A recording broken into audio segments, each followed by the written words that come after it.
नमस्कार। आज से दुर्गा पूजा शुरू हो रही है, नवरात्रि शुरू हो रही है और जैसा कि आपको पता है इस दौर में अक्सर लोग आध्यात्मिक बातें किया करते हैं और हम भी अगले कुछ दिनों तक प्रयास कर रहे हैं कि आपसे सिर्फ नवरात्रि दुर्गा पूजा से संबंधित बातें ही हो। अपने चैनल पर इस किस्म के वीडियोस हम डालने की कोशिश कर रहे हैं जिससे आपका आध्यात्मिक ज्ञान थोड़ा सा बढ़ सके। मेरा नाम आनंद कुमार है और आज हम बात कर रहे हैं दुर्गा सप्तशती की। और दुर्गा सप्तशती के बारे में बात करने शुरू करने से पहले हम आपको ये बता दें कि बहुत ज़्यादा धार्मिक या बहुत ज़्यादा आपको घंटी बजाकर और आरती दिखाकर और पूजा पाठ करने की ओर हम ले जाने की कोशिश नहीं कर रहे हैं। हम आपको ये दिखाने की कोशिश कर रहे हैं कि आपका जो आध्यात्मिक ज्ञान है, जो किताबों में पुराणों में पढ़ा हुआ है, वो आपके आज कैसे काम आ सकता है। आजकल के दौर में अक्सर हमें आत्महत्याओं की शिकायतें मिलती हैं। पता चलता है कि लोग डिप्रेशन में चले गए।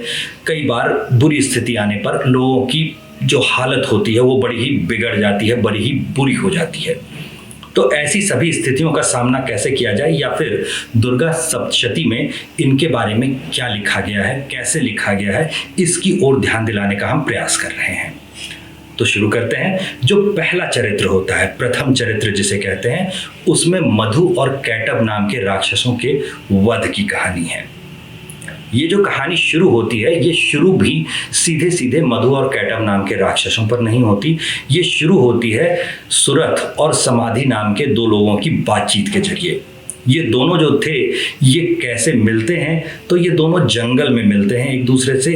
एक अपने व्यापार में सब कुछ खो चुका था। व्यापार में सब कुछ वो कैसे खोता है, तो उसके जो परिवार के लोग थे उन्होंने उसकी सारी धन संपत्ति हड़प ली थी और उसे निकाल दिया था।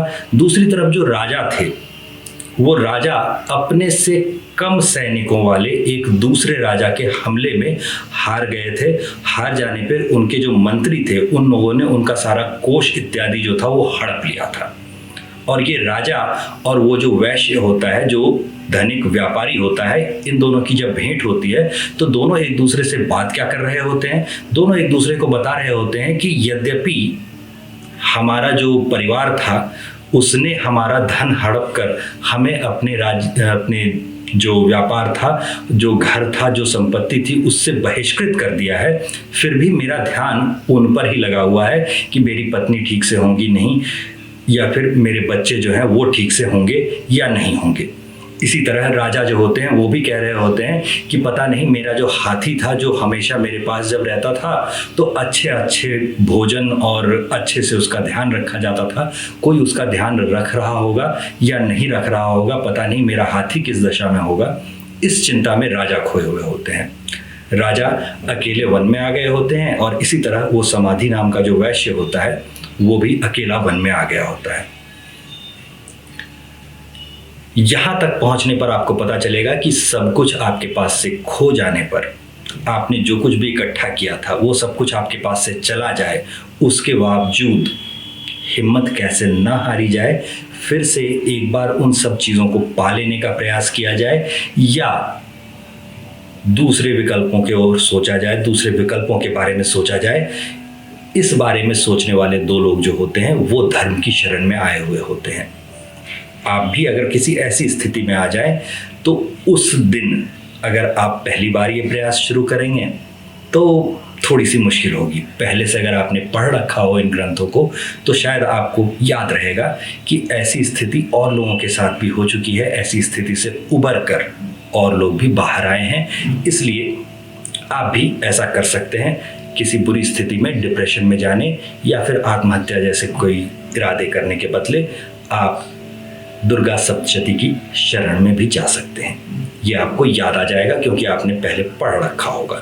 तो इसलिए भी ज़रूरी है कि कम से कम दुर्गा पूजा के दौरान, नवरात्रि के दौरान 9 दिनों में ये कहानी की किताब की तरह उठाएं आप इसे और उस तरह पढ़ लें। हिंदी अनुवाद के साथ अधिकांश जगहों पर ये उपलब्ध है, तो वहाँ आप इसे पढ़ सकते हैं। आगे जब हम लोग बात कर रहे थे तो इसमें मधु और कैटभ नाम के दो राक्षसों के वध की कहानी है। तो ये मधु और कैटभ नाम के जो राक्षसों के वध की कहानी है, इस कहानी को देखिएगा तो एक बार आप नामों पर और घटनाएं कैसे कैसे हो रही हैं इस पर गौर कीजिए। इसमें कहा जा रहा होता है, कहानी में मोटे तौर पर कहा जा रहा होता है कि विष्णु जो थे वो नींद में थे, यानी जगत का पालन करने का भार जिसके ऊपर है। आप जैसे काम करते हैं और अपना पालन पोषण करने के लिए कुछ धन जुटाते हैं, अपने परिवार का भी उससे पालन पोषण करते हैं और अपना ध्यान भी रखते हैं, तो वैसे ही ध्यान रखने का काम जो होता है वो विष्णु का काम होता है। तो ये विष्णु जो होते हैं जिनके ऊपर ध्यान रखने की जिम्मेदारी है, ये निद्रा में हैं, सो रहे हैं। आम आदमी भी ऐसे ही कई बार कुछ चीज़ों पर ध्यान नहीं देता और हम लोग कई बार सुनते भी हैं, कम से कम सोशल मीडिया पर तो जागो हिंदू जागो का नारा आपने सुना ही होगा। तो जागने की जो बात कर रही है ये पुस्तक, वो पुस्तक आपको बाकायदा मतलब असल में जो नींद होती है, आंखें बंद करके जो सोया जाता है, उस नींद से जगाने का प्रयास नहीं कर रही। जो नींद जिसे हम लोग गफलत कहते हैं या अनदेखा करना कहते हैं, या जो हो रहा है सामने उसे देखकर भी समझ ना पाना कहते हैं, ऐसी टाइप की जो नींद होती है उससे जाग जाने की बात की जा रही है। तो यहाँ जब विष्णु सो रहे होते हैं तो उनके कान के मैल से 2 राक्षस पैदा होते हैं और इन राक्षसों का नाम होता है मधु और कैटभ। इन नामों पर गौर कीजिए तो आपका जो सेल्फ कॉन्फिडेंस होता है, आपकी जो आत्मविश्वास की कमी होती है, वो कैसे पैदा की जा सकती है उसके बारे में एक बार सोच करके देखिए। तो 2 तरीके से आप में आत्मविश्वास की कमी पैदा की जा सकती है, आपको गलत रास्ते पर धकेला जा सकता है। एक तरीका तो आसान है जिसमें कड़वी बातें यानी आपकी हमेशा निंदा ही की जाए, कोई भी काम आप करके आए कटु बोला जाए, उसके बारे में कहा जाए कि अरे हाँ ठीक है ये किया तो क्या, कोई बहुत अच्छा से नहीं किया है, इसमें कमियां रह गई हैं, इसको और सुधारा जा सकता था, या फलाना करता तो इससे बेहतर होता, पड़ोस के शर्मा जी के बेटे को देखो उसने इतना अच्छा किया है, तुम 60% हिलाए, कौन सा बहुत अच्छा तीर मार लिया। तो ये जो निंदा वाली बात होती है, कटु बातें होती हैं, इससे कैटभ जैसा आपको सुनाई देगा। तो कटु बातें जो होती हैं वो एक कान का मैल होता है। दूसरे कान के मैल के नाम पर आप गौर कीजिए तो उस कान के मैल का नाम होता है मधु। तो मीठी बातें करके भी बिल्कुल ऐसा ही किया जा सकता है आपके साथ। आप कभी कभी पाएंगे कि कोई ना कोई आपके पास आ गया और वो आपको कहने लगा कि नहीं नहीं तुम तो बिल्कुल सही कर रहे थे, समाज ने तुम्हारे साथ अच्छा नहीं किया इसीलिए तुम्हारे साथ ऐसा हो गया। हमेशा वो मीठी बातें ही करेगा। आप चाहे चोरी करके आ जाए तो वो कहेगा हाँ हाँ तो जिसके पास से तुमने चुराया उसने कौन सा ईमानदारी से कमाया था, वो भी तो रिश्वत लेता है, तो उसके पास से चोरी कर ही ली तुमने तो कौन सा बड़ा बुरा किया।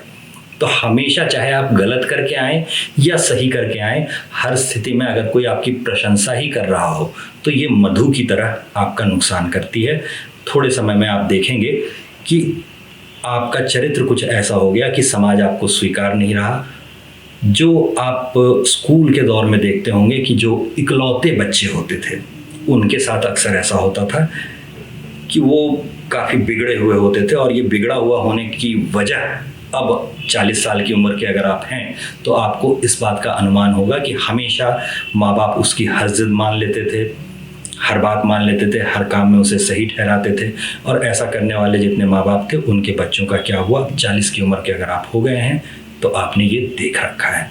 इससे संबंधित एक बड़ी अच्छी सी कहानी भी शायद आपने सुन रखी होगी, जिसमें एक चोर होता है जो फांसी की सज़ा पाया हुआ होता है और उसकी माँ को वो कहता है कि मैं अपनी माँ से अंतिम बार मिलना चाहता हूँ, और माँ ये सोचती भी जाती है कि शायद इसने जो धन छुपा रखा है, चोरी कर रखा है, उसके बारे में ये बताना चाहता है। तो वो कहता है जबकि मैं तुम्हारे कान में बताना चाहता हूँ। तो वो कान उसके पास ले आती है और जैसे ही पास वो पहुँचती है तो वो उसका कान ही काट लेता है दांतों से। जब उससे पूछा जाता है कि जब तुम फांसी की सज़ा पाए हुए थे अब और इससे ज़्यादा तुम्हें सज़ाएं दी नहीं जाती, कुछ दिया नहीं जा सकता इससे कठोर दंड तुम्हें, और उसके बाद भी तुमने ये हरकत की क्यों, कान क्यों काट लिया, और वो भी अपनी ही माँ का। तो उसने कहा कि भाई अगर ये जब मैं पहली बार चोरी करके आया था उसी समय कहती कि तुमने गलत किया है तो शायद मैं सुधर गया होता। इसने हर बार मेरे काम को सही ठहराया था जिसकी वजह से मैं इतना बड़ा चोर, इतना बड़ा डाकू बना कि आज मुझे फांसी पर चढ़ना पड़ रहा है। तो ये कहानी शायद आपने सुनी होगी, और इससे भी आपको अंदाजा होगा कि मधु यानी मीठी बातें करके कैसे आपका नुकसान किया जा सकता है। इसका जो नुकसान होता है उसके ऊपर अगर हम लोग ध्यान डालें तो एक बार फिर से आपका ध्यान जाएगा कि ये मधु कैटभ जैसे ही जन्म लेते हैं तो ये लोग क्या करने की कोशिश करते हैं। तो ये विष्णु को नहीं मार रहे होते, विष्णु जिनके कान के मैल से ये इनका जन्म हुआ था और जो कि सो रहे थे, मोह की निद्रा में या योग निद्रा में लीन थे, और देवी को अपनी माया समेटने के लिए कहा जाता है, ब्रह्मा अपनी माया समेटने के लिए कहते हैं। तो वहाँ पर आप पाएंगे कि ये दोनों राक्षस जो होते हैं वो मारने का प्रयास किसे करते हैं, तो वो मारने का प्रयास करते हैं ब्रह्मा को। ब्रह्मा कौन होते हैं, तो ब्रह्मा वो होते हैं जो नए सृजन के लिए जिम्मेदार होते हैं। आप कुछ भी नया जब बनाना चाहते हैं, कुछ नया क्रिएट करना चाहते हैं, कुछ भी क्रिएटिव करना चाहते हैं, तो अगर लगातार आपकी निंदा की जा रही हो या लगातार आपकी प्रशंसा की जा रही हो, दोनों ही स्थितियों में आप जो क्रिएशन करेंगे, आप जो क्रिएट करेंगे वो बहुत अच्छा नहीं होगा। इसका उदाहरण आप ऐसे देख सकते हैं कि हाल में ही आपने सुना होगा या आपने शायद समाचारों में देखा होगा कि एक बहुत घटिया सी पेंटिंग बहुत महंगे दामों पर एक राजनेता की पुत्री की थी, इसीलिए खरीदी गई।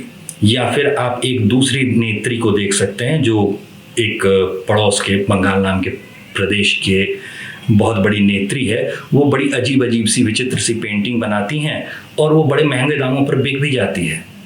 तो चूंकि हमेशा उनकी घटिया पेंटिंग को अच्छा बताया जा रहा होता है, इसीलिए कभी वो अच्छा कुछ बना पाएंगी इसमें शक है, कभी वो कुछ अच्छा नहीं कर पाएंगी। अगर आप बच्चे की पेंटिंग में कमियां उसे ना बताएं, उसके शिक्षक उसे ना बताएं, माँ बाप ना बताएं, आस पड़ोस के लोग या समाज के जो भी बड़े लोग हैं, अभिभावक हैं, वो लोग उसकी कमियां ना बताएं, तो वो कभी अपनी कमियां सुधार कर बेहतर नहीं हो पाएगा।